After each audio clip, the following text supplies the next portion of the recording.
Coming to you from Georgia's never-ending voting line. Hashtag voter suppression is real. I'm RJ Balde, and this is the TRICHOMES Hashitout podcast. On this show, we feature conversations about trending cannabis topics. We also bring in industry insiders and influencers to discuss their point of view. In this episode, I'll be talking to Mark Gorman about his organization's work on enacting national standards in a cannabis industry that he describes as the Wild West. We'll also talk about the regional approach he and his team are proposing in certain states, exactly where cannabis tax revenue is going, and much more. Without further ado, let's hash it out. Today, I am joined by Mark Gorman, Executive Vice President and Chief Operating Officer at the National Association of Cannabis Businesses. The NACB is the only self-regulatory organization in the U.S. for cannabis businesses that collaborates with members and cannabis industry experts to carefully craft innovative best practices to adopt and adhere to in the hopes of creating the safest and most compliant space for cannabis users, businesses, and professionals. Mark, welcome to the show. Thanks, RJ. I'm looking forward to this conversation. Awesome. Yeah, you mentioned earlier that this is your first podcast, so welcome to the world of online audio conversation. No longer a rookie. No longer a rookie. Yes, indeed. There's a first time for everything. Where are you joining this conversation from? Are you still in quarantine? Well, I live in Alexandria, Virginia, which is just we're about 15 miles outside of Washington, D.C., and we're coming out of quarantine, but I've been working from home just like everybody else has. Gotcha. And that hasn't changed, so it's actually rather comfortable. How have you enjoyed working at home compared to the way it used to be, circa before coronavirus? Well, I don't mind the commute. It's just, Sure. about 10 seconds down the hall. Yeah. In Washington, it gets a little congested. I miss being up on Capitol Hill and talking to people and trying to communicate our issues and our activities. That's been a little slow, but we've been reaching out instead to governors around the country, especially in the Northeast and the Midwest, to encourage them to, as they collaborate with each other, to come out of the lockdown and restart the economy, that they consider cannabis legalization if they haven't already. Now, before we jump into that, because I do want to talk about the sort of regional approach that you're taking to areas of the Midwest and those states in that part of the country. Before we do that, can you tell me a little bit about your history? I understand that you joined the NACB in March. Is that correct? That's correct. Middle March. And prior to this, I spent 20 years leading the government affairs and lobbying operation for the Distilled Spirits Council, which is a national trade association. There's a remarkable parallel between what I was doing there and what I'm setting out to do with NACB in terms of and the parallels are the issues are in some ways are similar. The approaches to Capitol Hill or to the governors are similar, and so the motions we go through are very familiar, and it's good to be able to apply some winning tactics, hopefully, to the cannabis campaign. Also understand that while you were working for the, is it called DISCUS? Is that the Distilled Spirits Council? Yeah. Yeah. You had worked there for 20 years. Is that right? Yes, it is. Yeah. And you also led government affairs for the National Restaurant Association. Is that right? Yeah, I did. Wow. Prior to going to Discus, I have to admit it's been a kind of a low tech career, food and beverage and cannabis, low tech in the sense that these aren't tech industries, so to speak. It's these are great consumer products, and they are mainstays of the American way of life.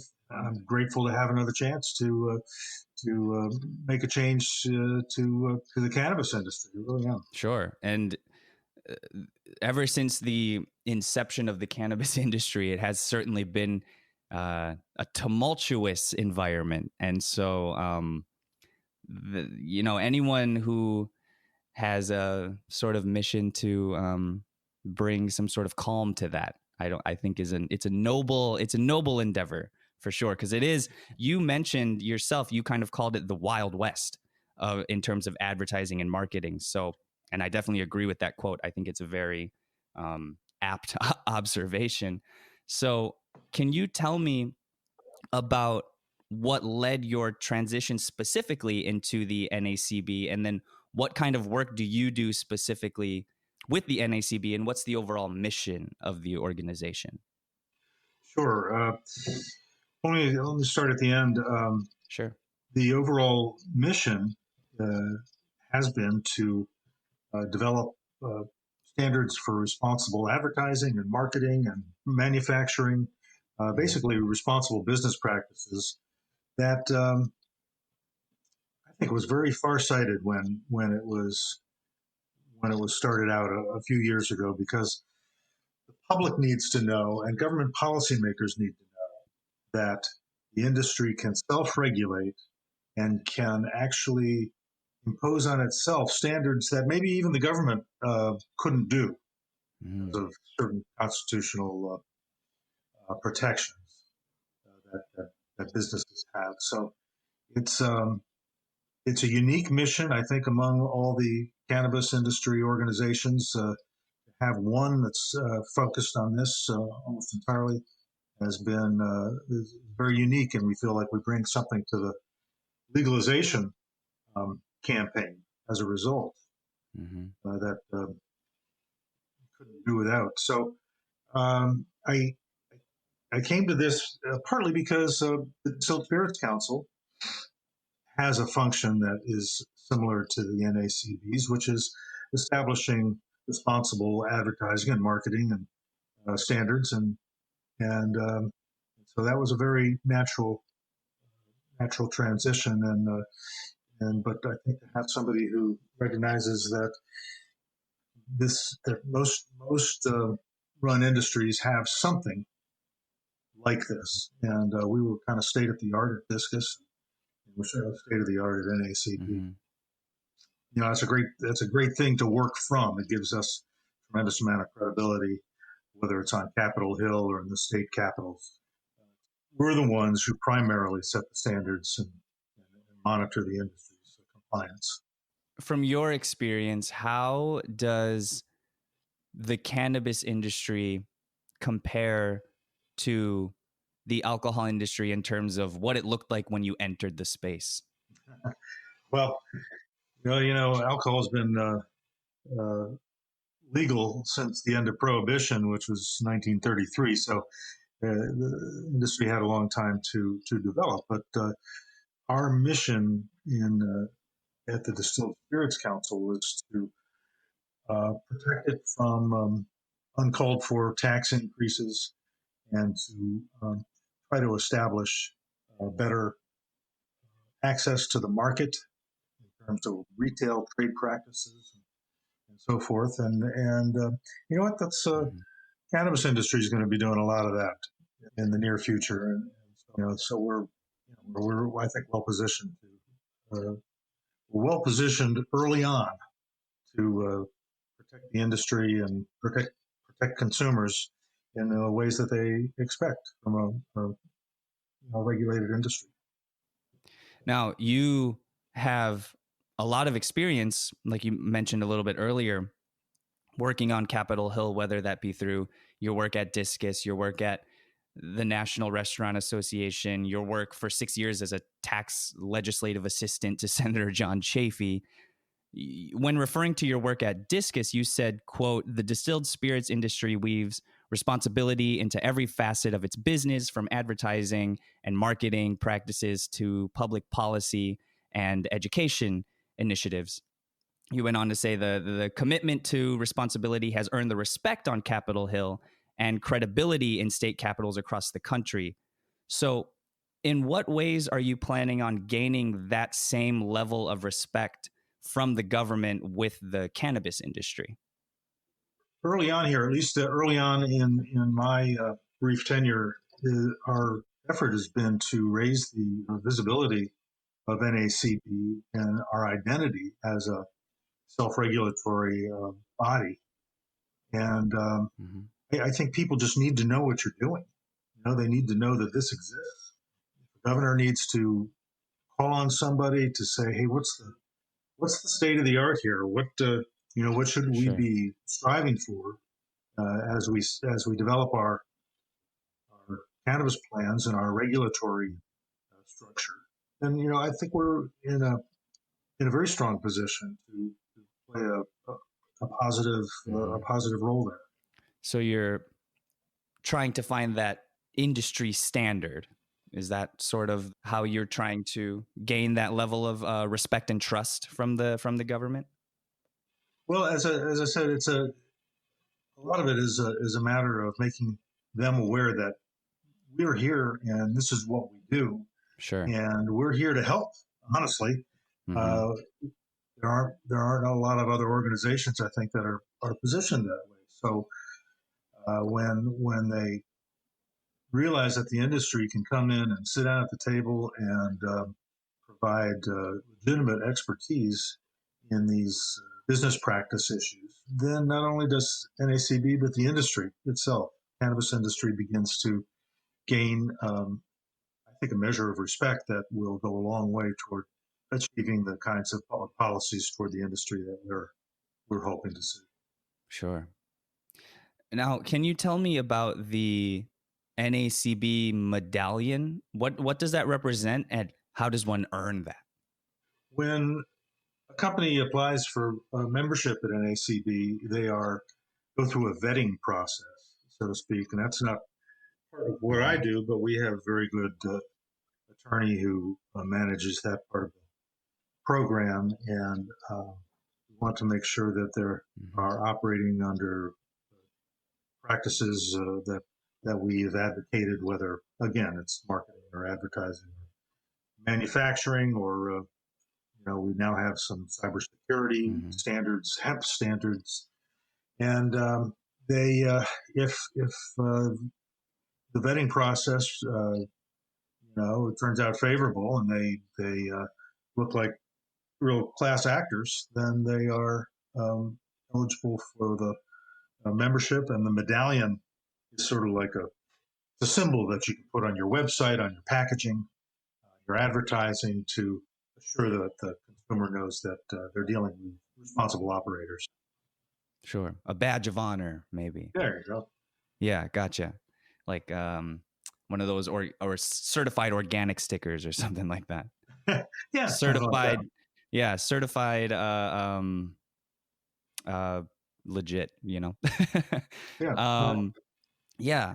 So while the NACB has adopted national standards, like you said, for packaging and marketing, lab testing, product storage, hemp, all sorts of things. Last month, the NACB sent letters to the governors of a bunch of states in the eastern part of the country: New York, New Jersey, Connecticut, Delaware, Pennsylvania, Rhode Island, Massachusetts, Illinois, Ohio, Kentucky, Indiana, Wisconsin, Minnesota, and my home state of Michigan. You sent letters to them urging them all to adopt a regional cannabis legalization strategy as states reopen amid the COVID-19 pandemic. So, can you tell me more about that and why the NACB has shifted from a national approach to a regional one, or maybe not shifted, but added that to your portfolio? Yeah, the regional approach to our work in the last couple of months has been Mm-hmm. based on an opportunity that we identified to move the ball forward on cannabis legalization. And Mm-hmm. it's happening at the state level, and it's putting pressure on the federal government, the Congress, and the White House to come to grips with the legalization issues. So what we've Mm-hmm. what we did was we identified there was a coalition of Northeast governors and Midwest governor, and another one of Midwest governors. and they were Mm-hmm. collaborating with each other. They were talking about pooling resources, aligning strategies, and so forth to reopen the economy. So it was a natural opportunity for us to reach out and say, "Hey, your budgets are hurting for the next couple of years. You're going to be racing to do something to create jobs and business, small business especially. And so, why have so many of you uh, not taken a look at cannabis legalization?" And in the Northeast, it's surprising. You think of it as most of the very liberal states. Massachusetts is the only one that had fully legalized at this point. New York, New Jersey, Connecticut, Pennsylvania have been talking about it, but just haven't been able to get it to the finish line. So Mm-hmm. we provided a little bit of data based on what we knew about each state, the kinds of jobs that can be created and revenues that could be raised. Mm-hmm. And we think that's a very powerful argument to policymakers who are trying to figure out how they're going to get from here to the end of the year, and from and how are they going to fund all the things they need to do, because the states have to balance their budgets. Right. Yeah. They're not like the federal government that can go trillions of dollars in debt trying to head off a recession. They have to balance their budgets. Yeah. So we're following up with some more specific guidance on how to put together a cannabis program that Mm-hmm. meets our standards, and that's going to be our job over the next few months to move that forward. Have you heard anything from any of those governors yet? Well, we've gotten thank yous and acknowledgments on our input so far, but more telling than that is within a couple of weeks after we did our initial outreach with letters, there were several states whose governors have stepped up and said, "Look, we've got to do this. Mm-hmm. We're leaving money on the table. This is an issue that's long overdue. It's supported by our voters and consumers. We need to complete the job of cannabis legalization." So we feel like our message was heard, Mm-hmm. and now it's incumbent upon us to accelerate our outreach to the governors and the state legislative leaders to be as useful a resource as we possibly can. Which governors did you hear from? We've heard back from New Jersey and Pennsylvania. We were just on the line Nice. this morning. Tom and I were with governor's staff in Wisconsin, and Nice. so I think we're getting a little bit of attention. Now, I want to talk about this just real quick, the aspect of tax policies in the cannabis industry. So while the NACB is working to publish specific legalization recommendations for each region, like we talked about, you've said that consistent tax policies and rules governing the sale of cannabis would be a good place to start. So can you tell me, the like where cannabis tax revenue is always where it goes is always a hot topic of conversation or debate. So how can we ensure that the cannabis tax revenue is allocated to areas that we need it most? For example, investing in communities disproportionately ravaged by the war on drugs, as opposed to continually funding the police or law enforcement departments. Yeah, I'm glad you brought that one up. That's certainly the issue of the day for a lot of people, and it's one that actually can be worked into cannabis state legalization programs very effectively. And I think Mm-hmm. Illinois has done a nice job of putting social justice component into their legislation. I think Massachusetts has some provisions like that. And what it usually does is it sets up a fund for loans to very favorable loans to small business people who are in disproportionately impacted areas. That's a common terminology that we're hearing for areas that are generally low income, have had borne the burden of a lot of the war on drugs, especially the war against marijuana. So there are, these things are going to start to have a life of their own. These kinds of programs. If the states need not compete with each other on tax policy, and if they or rules governing retail sales or distribution or and that sort of thing, it's a waste of their energy, time, sometimes money, to try to compete with each other to look more favorable than somebody else. They need to, if they could come together and agree on a set of goals and ways to get to those goals, whether it's taxation or retail policies or what have you, I think it eliminate the potential for some confusion in the marketplace. So, for instance, I think the pandemic has raised the issue. What do we do about safe distancing? Should the states be allowing delivery of adult use cannabis and medical cannabis? Should they have curbside pickups? Is mail order even a possibility? They do that in Canada. Sure. Those kinds of things. You want to make sure that everybody's looking at the panoply of options that there are for practices. Is it sort of, I feel like it would almost be similar to like herding cats, trying to get all of these states that have their own different state cultures, state governments, state regulations to sort of corral all of these states and sort of make systems that are like kind of bespoke to them.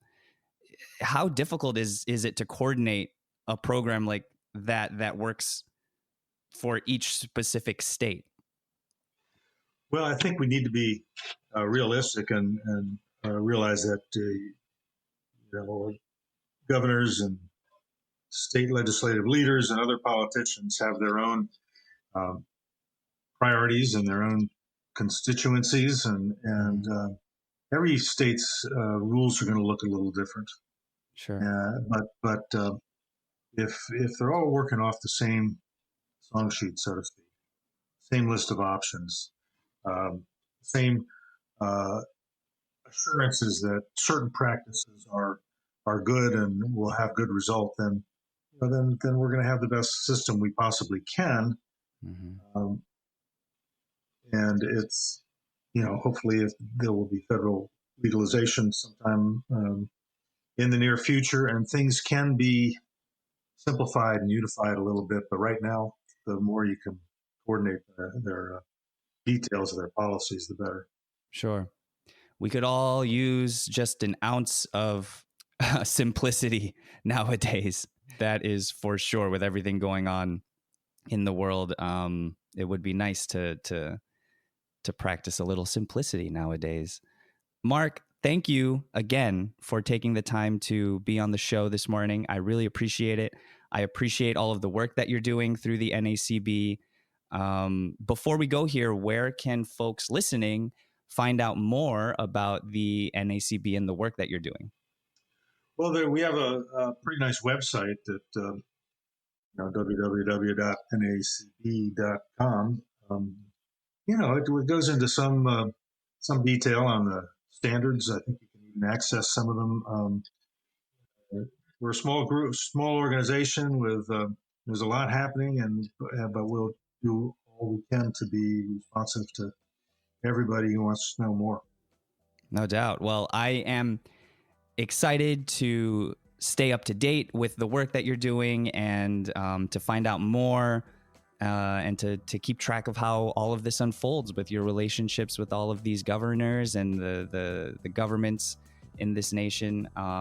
And I thank you for the work that you're doing. And I thank you again for coming on the show, Mark. I hope you had a good first podcast experience. Well, it was fun. And I hope we are advocates. We hope we can make our members and others who are listening effective advocates to another part of our mission. No doubt. Mark, thank you again. Stay well, stay safe, and hopefully sometime we'll be able to maybe have another conversation in person sometime soon. Thanks, RJ. Look forward to that. My thanks again to Mark Gorman for joining me. If you are a member of the cannabis community and have a story you want to share with us, we would love to hear from you. You can reach the show at hashitout@trichomes.com. You can help others find the show by taking a moment to subscribe to the podcast and write a review. You can also join the discussion with industry insiders and get your voice heard by joining the community at TRICHOMES.com and following us on all social media. Hash It Out is produced by David Fortin and presented by TRICHOMES.com. I'm RJ Balde. Thanks for listening.